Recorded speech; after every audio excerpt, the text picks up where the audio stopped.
Dr. Chin is a professor of Adelphi University in New York. Dr. Chin is distinguished as an educator, administrator, clinician, and scholar. She has held senior management positions as dean at 2 universities, as president of a consulting and clinical services forum, and executive director of a community health center and mental health clinic. Currently, her scholarship is on global and diverse leadership, which includes women's issues and ethnic minority issues. Her most recent book is Diversity and Leadership.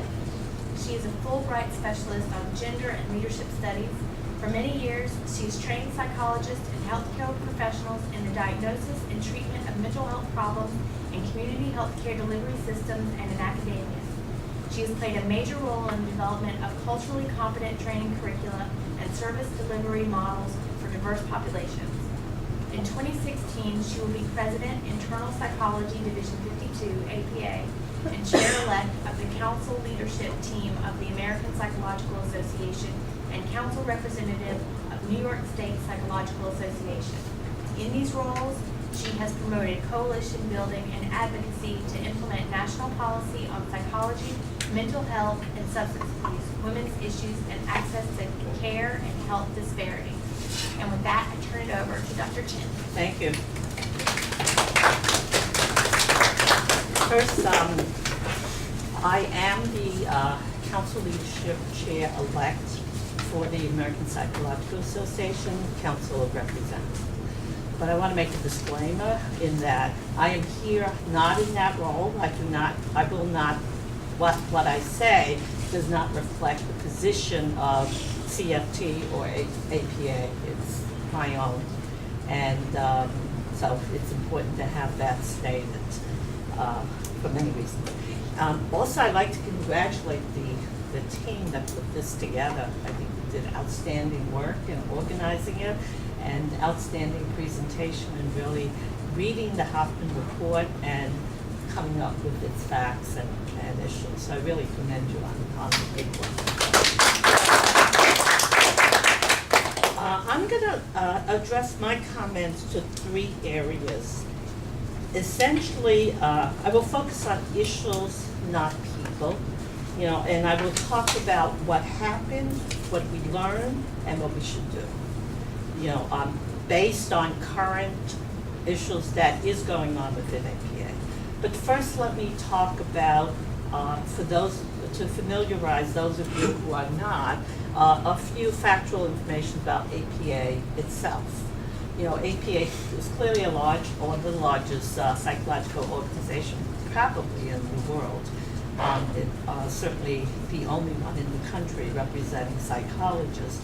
It has certainly a staff, but it's governed by the Council of Representatives, which is made up of 162 members representing 55 divisions and all the 50 states. So it's like a House of Representatives.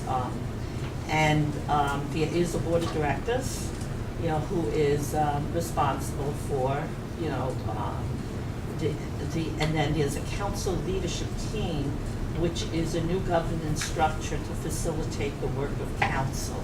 And therefore, its main role currently under this new structure is to address policy as it pertains to the profession.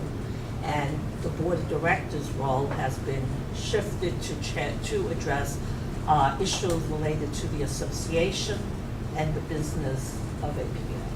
So that's the important difference.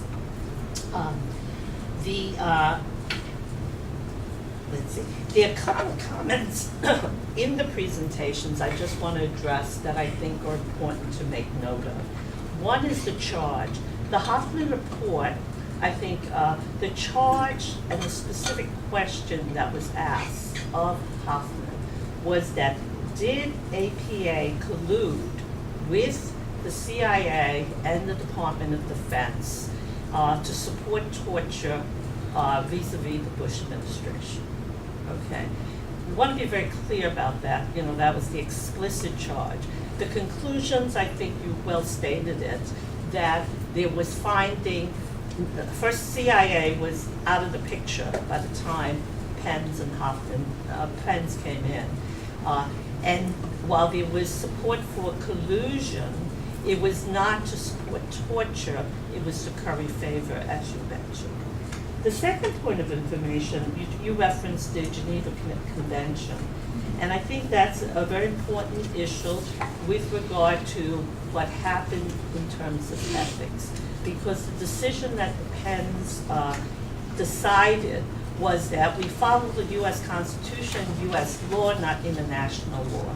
And that was a major issue of concern, post-Penns. And the third issue is what was in the Penns report. As I said, I think you handled that well.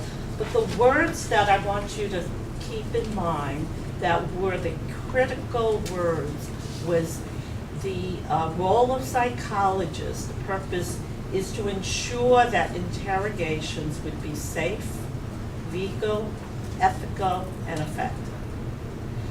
It's the word effective that was problematic, and that unbeknownst to many intelligent yet informed people, that was what led the loophole and enabled the psychologists to be in dual roles in the interrogation process. And that's a major point of issue, that you cannot be there to be safe and ethical, but also to make sure that it's effective. So that was the loophole, and that was that word that was added in by the military, psychologist, that created one of the major problems. So what happens? I'm not going to go through the facts of all the issues. One, I think we've handled it well. Two, it's very complicated. There are many that I think we can, I would certainly encourage those of you who haven't read the Hoffman report to do so.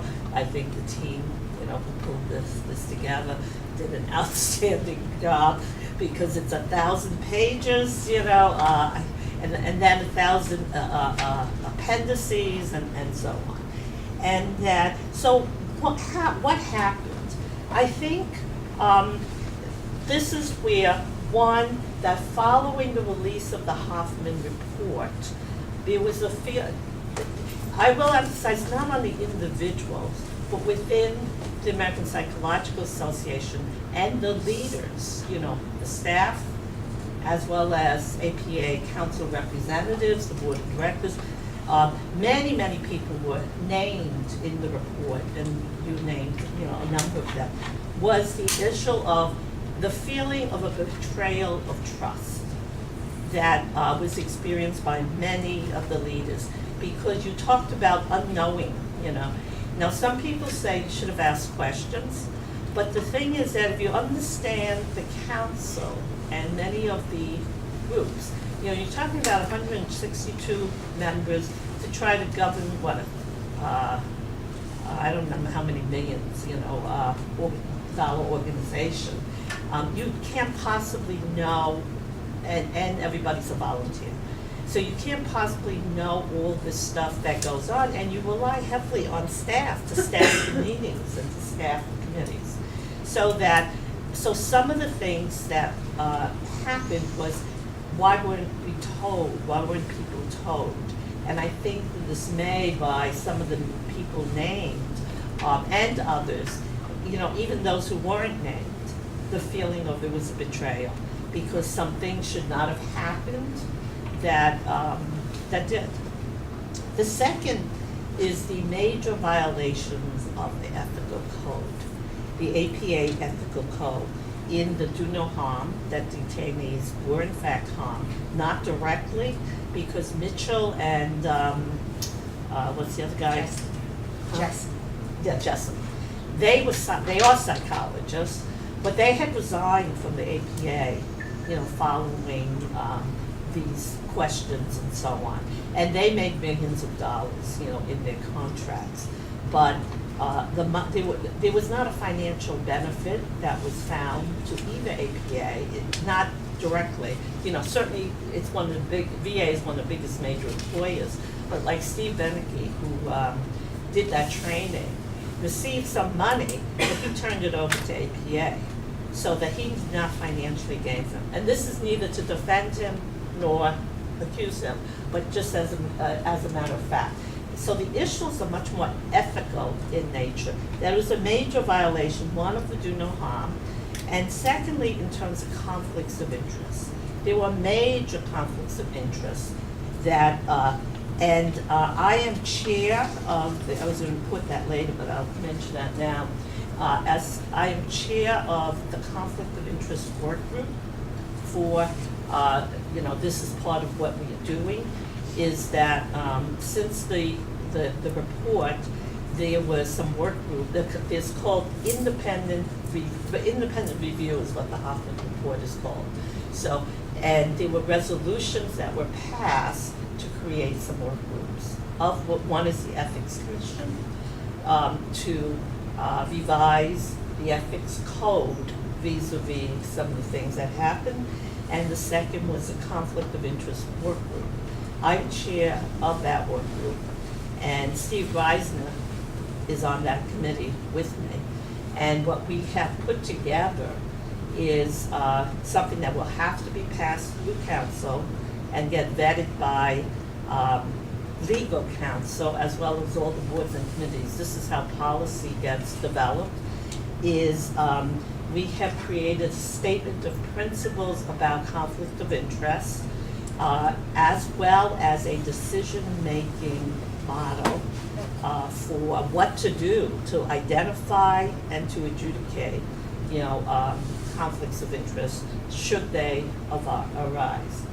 And what we've done is to expand, this is early news because this will go before council next week or 2 weeks, so that, but it's not confidential, or it doesn't need to be confidential, but you're getting an early rise to that, is that we set up a decision-making model for how to identify and to, and we identified different types of potential conflicts of interest and provided a set of examples for each one of them, scenarios and dilemmas.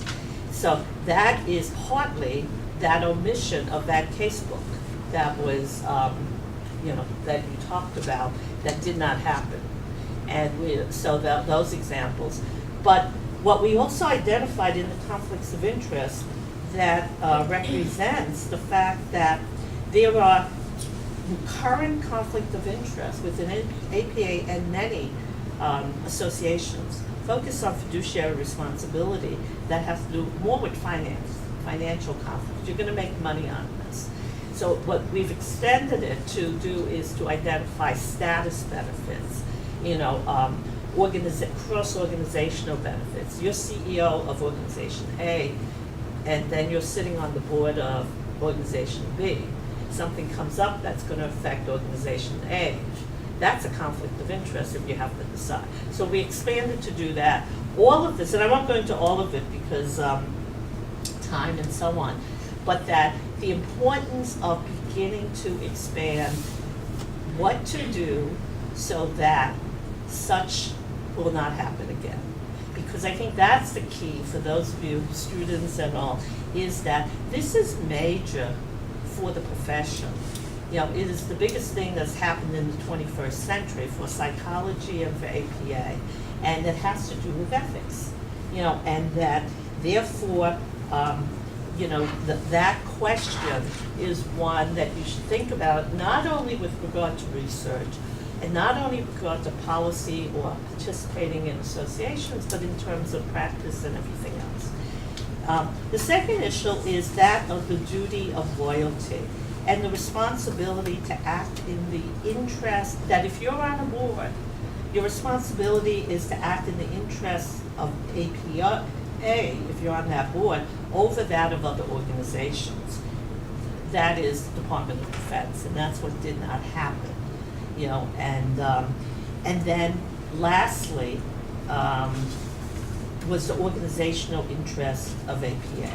That APA, as you point out, had took precedence of wanting to grow the profession, addressing incurring the relationship with the Department of Defense, because it was a major contractor, over and above looking at the ethical issues that arise. So it wasn't that it was not ethics, it was that one took precedence in that, and that is an organizational conflict of interest that APA failed to address in what happened with the Pens.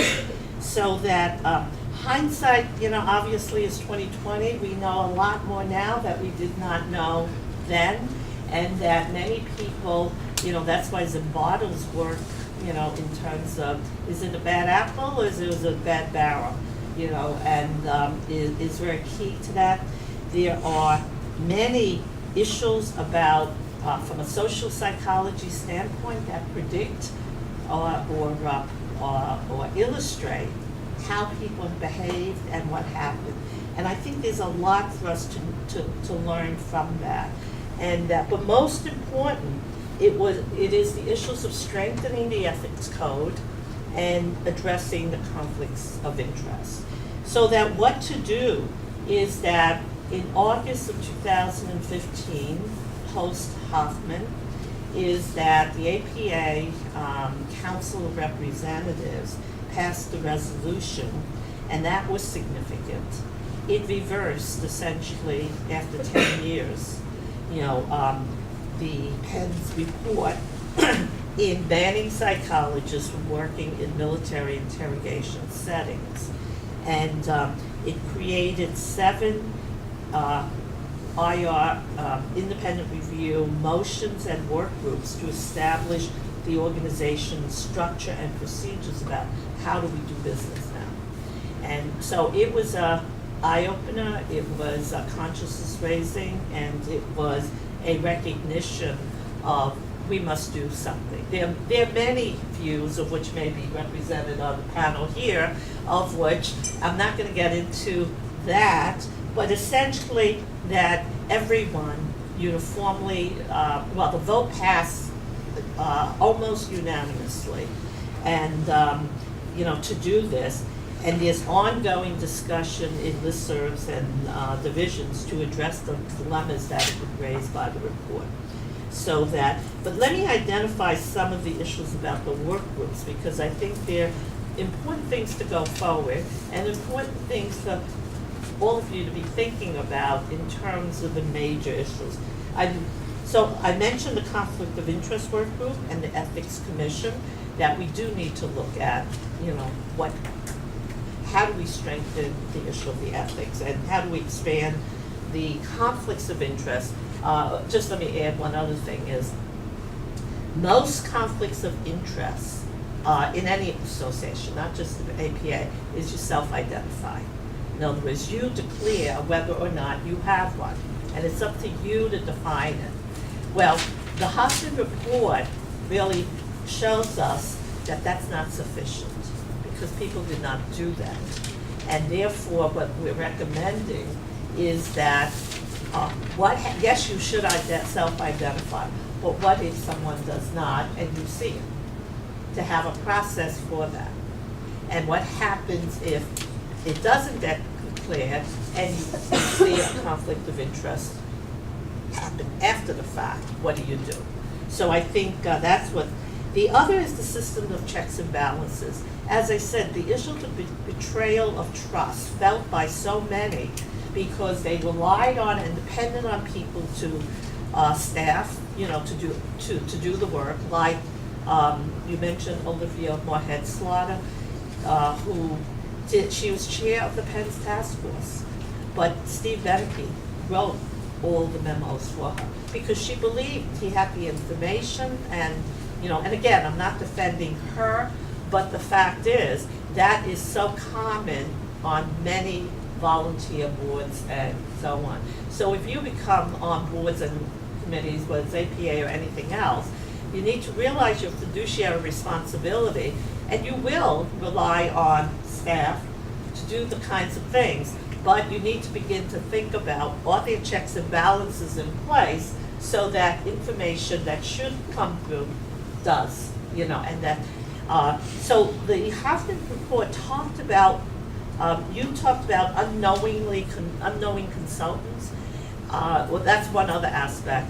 But the notion of willful blindness that the Hoffman report talked about, that there were, and again, I'm not going to name individuals, but there were individuals that could have asked some questions, because it was all over the papers about 9/11, about enhanced interrogation, about all of this stuff, and some people did not,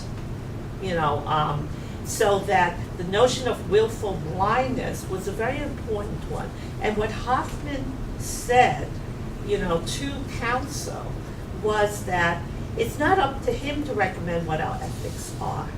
It's up to our profession to recommend what our ethics are and to rethink what it is we should be doing going forward, so that we can address these things.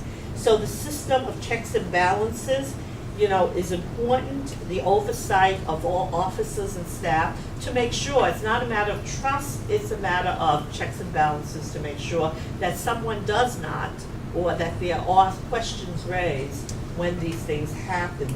And the distinction between the notion of collusion and collaboration is one that Hoffman report talked about, which is why the conclusion that there was not collusion between the CIA and the APA, because all the conferences that were held for the CIA were announced, were public, and therefore it was not secret, as compared to other things that happened that were secret, and therefore falls under the rubric of collusion.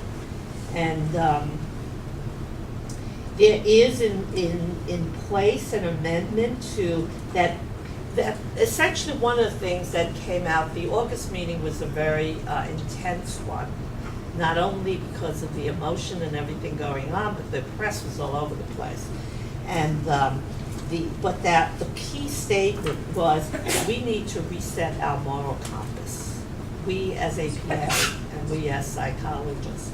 And the fact is, there's in motion an amendment to ensure that all resolutions, because don't forget, the council is the policy-making body for the profession or for APA, and that their resolution all should include human rights, ethics, and APA core values. So essentially, that be one way to talk about how do we reset the moral compass. You make that I guess a mandate. People don't like mandates, but make that a mandate as part of all resolutions. You need to think about it. And for my part, I would say diversity is one of those as well. You need to think about it, and decide what you want to do. But if you don't think about it, then it leaves you open to that.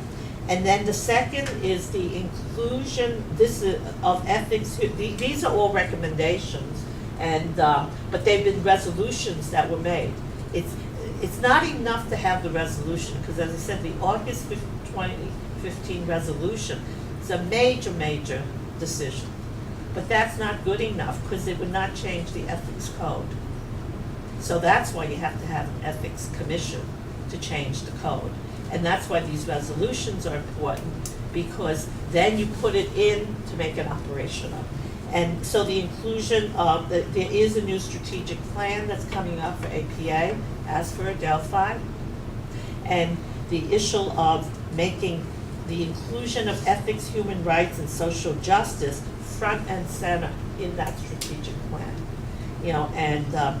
And lastly, to promote the diversity of perspectives, because I think that there have been different views, and some of them have been contentious, but that brings up another thing, is how do we have civil discussions about this?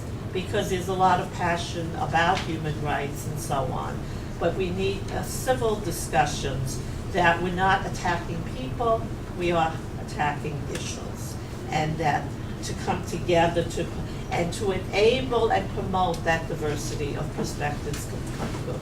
And that was one of the things that also didn't happen. Some of the minority opinions over the past 10 years did not get heard as much as they should have. So those are my comments. Thank you. Thank you.